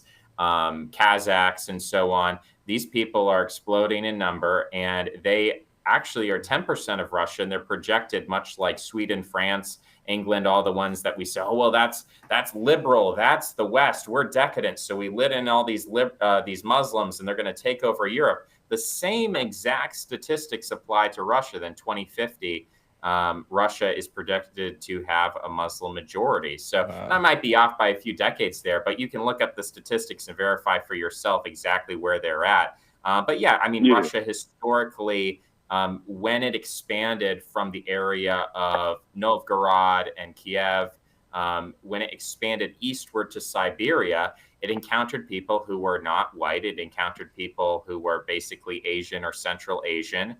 And to the south, you know, you have Dagestani people who are just north of Azerbaijan. You can judge yourself if you think they're white or not. But, you know, these people are not blonde-haired, blue-eyed is what I'm saying. So would that be no different than America just going ahead and just making Mexico American territory? With, I mean, just because I think we should do that. That's a liberal talking point. I don't definitely support that. Yeah. No, I think we made a mistake in when we annexed Texas. We should have annexed the rest of Mexico, and the reason we didn't, of course, is because there were, essentially people in the Senate who said we don't want all these Mexicans in our country. But I think we should bring Mexico into an economic and political union with the rest of America. We should, of course, do it with Canada, right? That's obvious. But Mexico as well. When I'm saying that is that with you saying that they have all these Muslims and these Chinese people or whatnot, what I'm saying with Mexico is that wouldn't be no different than, of course, they're going to be America accepting Mexico as American territory or whatnot. That's already their land or whatnot. Typically, they're not just going to move up out of that land if that's where they're from or where they were born or whatnot. That just because you take over that territory don't mean that they're natural born American citizens. Just like if I'm black and I go to China, am I Chinese? No, I'm black in China. You see what I'm saying? Unless you're Israel Adesanya, then you actually have a Chinese heart. So if you follow MMA. Yeah, and my thing is this: when you say that we should accept these other nationalities or whatnot, I'm trying to figure out like why don't like the whites in like the Europeans and even the Negroes over here in America, why don't they understand that it's a power move to these other nationalities, a power move to wipe you off the earth or whatnot, to take and steal resources from you or whatnot. Yeah, just because y'all willing to be accepting and try to feed and help everybody, don't mean that another nationality is going to do that for you. You see what I'm saying? Yeah, and I just don't understand how y'all just think that everybody wants to work and be y'all's friend, and y'all just so willing to get food off y'all's table and take from your own people, and when your own people ain't even surviving, meaning the homeless in America. Right. I mean, I think there's a fundamental deception going on here when you say, y'all white people. It's like white people do not conceive of themselves as an identity group. There was a movement in the South called white supremacy. That's a specific, it's not just a liberal talking point or something. It was these people said they belonged to a specific church, the Baptist church, basically. They belonged to a specific political party, the Democrat Party. These people were extremely culturally homogenous, and they identified themselves as white because there were basically two groups of people in the South. There were the black people and the white people. And so they created this concept that from the political echelons of power, from the governor's office down to, the local police department, we're on team white. And the reason why they had that ideology was because during Reconstruction, the North basically banned most Confederate soldiers from voting. So in effect, most white men were prohibited from voting. At the same time, they enabled black suffrage. And so black people voted for the Republican Party because it was along racial lines. And that's where that ideology developed. But there's no other place in history before or since then where white people have thought of themselves racially as a political or identity cultural bloc, as an ethnicity. And there's a difference between the two. And so my argument would be with respect to Europe and America as well. When you say, well, you white people are giving away your stuff to the other people. No, it's not white people as a single entity. Just like, you know, I argue against the idea of Jewish people as a single entity, but at least that's more plausible because they're a more tight, cohesive group. But white people certainly are not. Oliver Anthony is not giving stuff away. Okay. You know, I'm not giving stuff away. The average white person has no power. The people who are making the decisions, whether it's Angela Merkel or whether it's, you know, the Tories in the UK, whether it's, you know, politicians here in America, those politicians don't see themselves as, oh, we're white and we're part of the same group as all of those other poor white people. Just because we all have the same skin color, that means we're on the same team. That's not actually how elite white people think. Right. Of course. True. But when I say white people giving their stuff away, and I always like to use the term that with Jesse Lee Peterson be talking about, is that when white people came over here to America, they built up the greatest country in the land, and which is America, whatnot, with the help of the Negroes or whatnot, and these other countries or whatnot. I'm not saying they didn't have certain parts that were good or whatnot, but America has always been on the top or whatnot. And what I'm seeing is that for some odd reason, they got the, oh, we made it syndrome, like a black that's gonna get to the NBA. We made it. So let me go ahead and buy mama a $2 million house, my sister, my brother, and my cousin a $2 million house, when you only gonna be in the league for so long or whatnot. And how are you gonna be able to take care of them all them properties that you don't bought for all them people in your family for all these years? So it just don't make it just doesn't make any sense to me for whites and these blacks over here to have, oh, we made it syndrome, when you haven't. When you got homeless whites and homeless blacks running around all over America, and your own kids don't know how to read or whatnot, and ain't educated, so you just in turn want to give up what you had built and your ancestors had built. That's what I'm saying with that. Right. It's a shame. It's a darn shame. Yeah, it's a darn shame. I agree with you, though, that narrative doesn't make sense. But for some reason, it keeps getting peddled that, oh, white people are the reason why they're giving things away is because they're too relaxed or they're too wealthy or, you know, they've made it or something. I've heard a lot of variations of this narrative, and it doesn't make sense. And therefore, we should look at alternative narratives. My narrative is that the fact that, you know, mass immigration is happening, welfare is happening, liberalism at large is not happening because white people have this collective sense of like, oh yeah, sure, let's give it all away because we don't care, you know, nothing bad will ever happen to us. I think those decisions are not made because the average white person has like this feeling of resting on their laurels or being relaxed or feeling like they have infinite wealth to give away. Those decisions are made by political actors at an elite level who see those actions as furthering and consolidating their power. The average white person doesn't want to give their wealth away to anyone, whether it's another white person or a black person or an immigrant or anything like that. The average white person, if they had the choice, I mean, that's why it's called taxes. It's not called charity. The government takes it from you.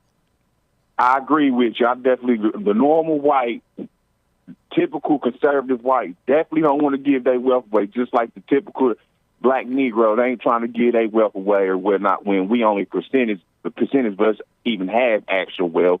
But I will say that up in New York and up in Chicago, they definitely want to give their wealth away or whatnot, just how they voted. I appreciate you and whatnot, and I appreciate Hake, as always, for letting me get on here and talk to y'all, man. Thank you, Art. Take care, man. I'll catch y'all. Yep. All right. I want to follow up on his last point there, which is that the whites in New York and Chicago, he's just saying liberal whites. He's saying liberal whites want to give away all of their wealth. That's not true. Liberal whites want to redistribute wealth from, the white people that they don't like and distribute it to the enemy of my enemy. So they're saying liberal whites feel threatened by white conservatives. White conservatives are scary. They're uneducated. They're religious. They're really frightening. And so the main enemy of I know you're a scary guy, man. So the strategy is like, okay, we have all these white people with guns. How do we fight them? We're not going to beat them by beating them up or shooting them or something. So what we'll do is we will take the pie of wealth that we have in the country, and we'll take more and more of it away from those people and give it to people we feel are going to be less threatening to us. So for the average white liberal, an immigrant, a black person, whoever, some disadvantaged class is much less threatening than these white conservatives who seem like, they could actually, because, you look at our Marines, you look at our special forces, the guys who actually could theoretically, again, January 6th, I don't know what we're allowed to say on YouTube, but I'm just saying historically, if you were to have some kind of coup or revolution, it would not be some random assortment of infantry. It would be special forces. It would be serious, specialized, extremely the top 1% of 1%. Who did we send to take out Osama bin Laden? It was a bunch of white guys with guns. So if you're a liberal and you're trying to maintain the power structure, your biggest threat really is some white guys with guns. And so you're continually trying to chip away at their jobs, at their money, at whatever, their cultural influence. You're always trying to attack them under the guise of attacking white supremacy. But at the end of the day, the heads of, again, the billionaire class, a lot of white academics, even who controls the Democrat Party, if you actually look at the people who pull the strings, and again, you can differentiate between whites and Jews if you want, but a lot of like white people, a lot of white men actually still are very powerful, at least behind the scenes in the Democrat Party. And there's different ways to look at that. But yeah, I think we have to dispense with this deception. It's a popular deception, but it's just not true. It's very superficial to say that, oh, white people in New York just want to give away all their money to black people. No, it's white people in New York want to take money from white conservatives and give it to black people, essentially, if we're going to bring it down to that basic level. That's so interesting that it's motivated in part by fear and hatred of the white conservatives. And it's sort of counterproductive to some of, at least the voters, the people who have to deal with the results, because many of them are ending up finding out that the white conservatives are really closer to being their best friends or their best neighbors, and these other neighbors who are coming in are not as neighborly or clean or whatever you want, less crime prone or whatever. Well, it depends on what you're talking about. So, if you go to California, for example, there are towns that are 99% white in California. Every single one of your neighbors is white. Now, it's also expensive to live in California. It's expensive to live in those neighborhoods. But if you're a white liberal, more often than not, you're more educated, you have a higher income, you're more intelligent, you're going to be able to afford that more often than the white rural conservative. So really the game that's being played here is that you have white liberals who are thinking politically. They're thinking civilizationally. They're not thinking about, oh no, the neighborhood is going to become unclean because they can just move somewhere else. Yeah. Whereas I remember talking to a guy in West Virginia, and I said, why are you a white nationalist or whatever? And he's like, well, I just want to live in a white country. I'm like, well, what does that mean? It's like, well, I want to walk outside and have a bunch of white neighbors. I'm like, dude, you live in West Virginia. You can't find a neighborhood in West Virginia that's like that. But he said, but I want it for the whole country. And, so it's like that scale of thinking where it's the local level, the neighborhood level, the national level. Liberals are very much thinking at a national civilizational level. Right. They're not thinking about, oh no, if we let in immigrants, my neighborhood will be bad. They're thinking about what is my status as a class across the globe, not just locally. And they see, the white conservative, the Christian as the biggest threat to their project, which is a religious project. It's not just a neighborhood cleanup project. I have a few super chats and a call. I want to see if I can plow through all of this, and if you're able to stay through, even possibly up to the top of the hour, Jokl. Okay. Spoiler alert says conservatives just conserve whatever the left was championing 10 years ago. Homosexual marriage and race mixing are now perfectly fine to most nominal conservatives. Pathetic, he says.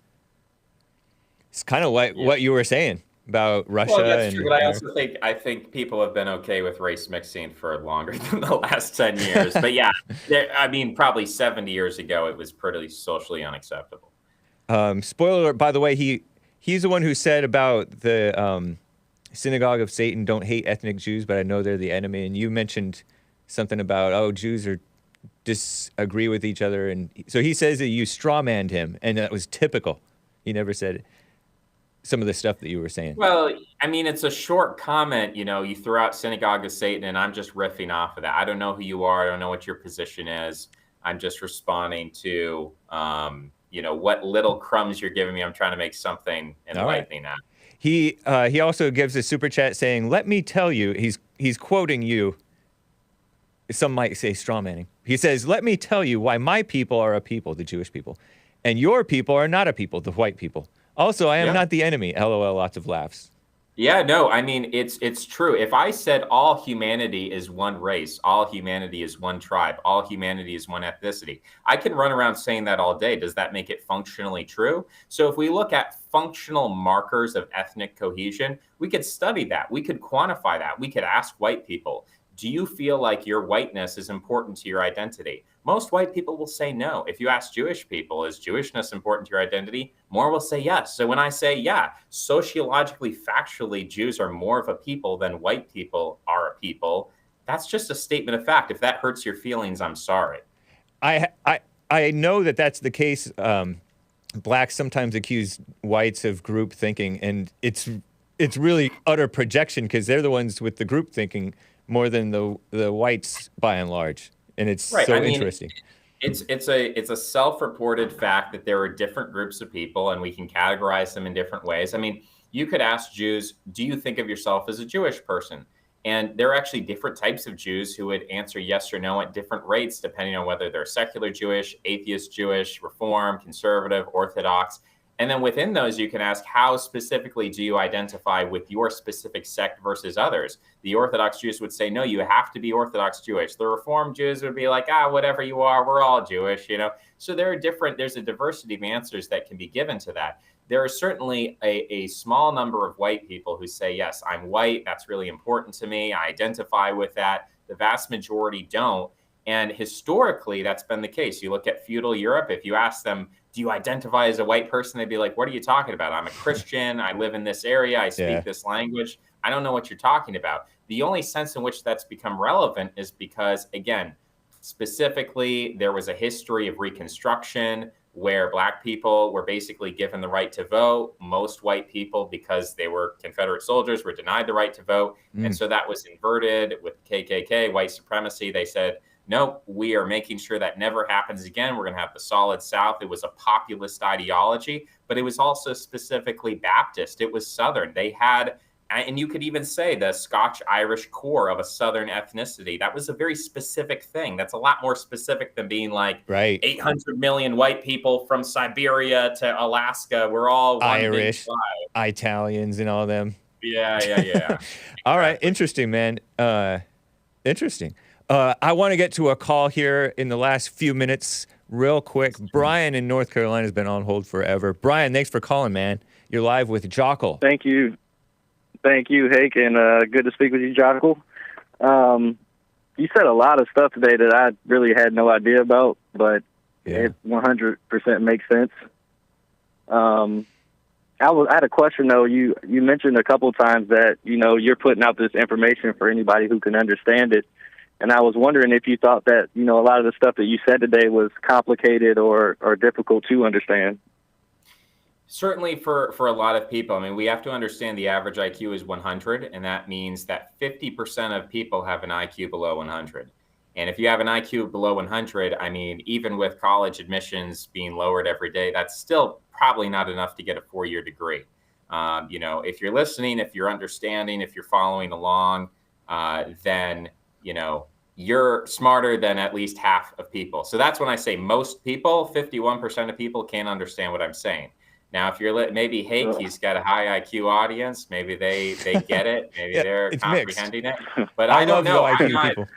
I'm not familiar with you guys, so I just go in saying statistical average, 51% of people aren't going to get it. And I really am just trying to give an introduction. I'm not trying to get super esoteric. If you go to my YouTube channel and start watching videos, you might say, now this is very bewildering. I don't understand this. So I'm trying to prepare people. I would rather over prepare people for something that's complicated rather than surprise them and, sneak attack with a bunch of vocabulary that they don't understand. So I'm just trying to keep it simple as much as I can. So you think IQ has a direct correlation to the ability to understand? Well, that is supposedly the intelligence quotient is a measurement of intelligence, and intelligence and the ability to understand are pretty much synonymous in the way that I'm using them. Oh, okay. All right.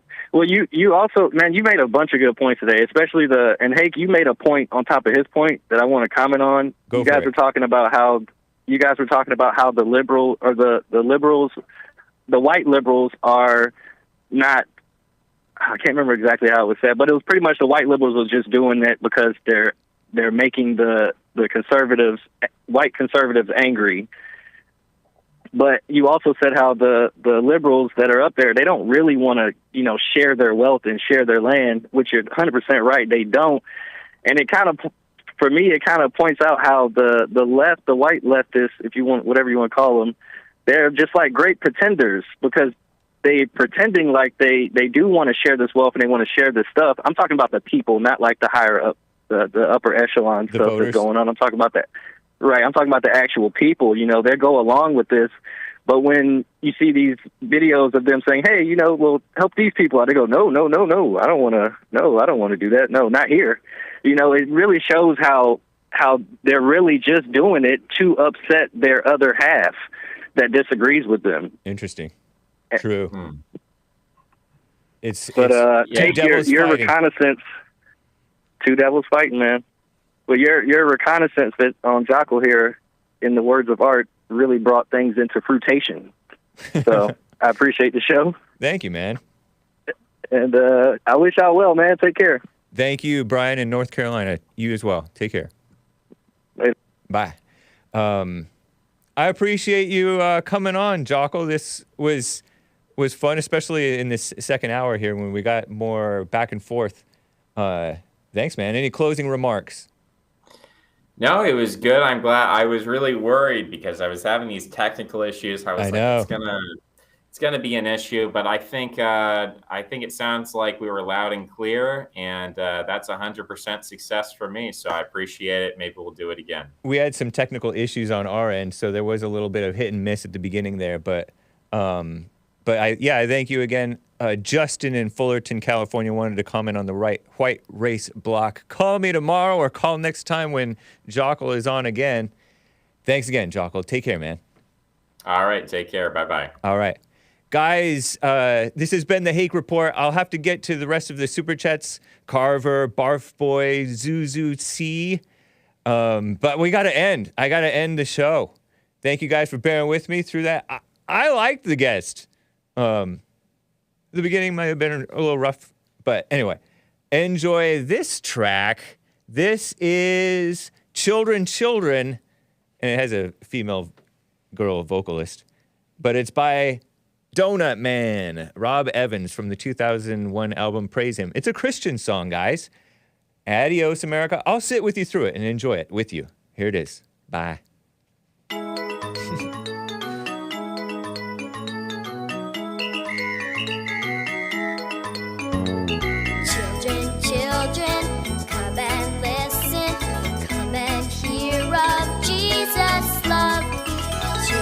Children, come and see him. Come and see how Jesus loves. Children, come and touch him. Come and touch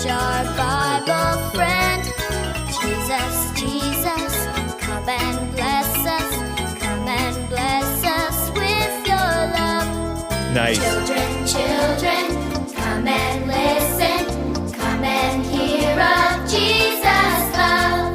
Children, children, come and see him. Come and see how Jesus loves. Children, children, come and touch him. Come and touch our Bible friend. Jesus, Jesus, come and bless us. Come and bless us with your love. Hey, let's invite everybody. Yeah. This is gonna be great fun. Children, children, come and listen. Come and hear of Jesus' love. Sacred code. Children, children, come and see him. Come and see how Jesus loves. Children, children, come and touch him. Come and touch our Bible friend. Jesus, Jesus, come and bless us. Come and bless us with your love. 'Cause Lord, there's nothing better than your love. Indeed. Come and bless us with your love. Adios, America. Adios, guys. See you tomorrow, hopefully. Bye.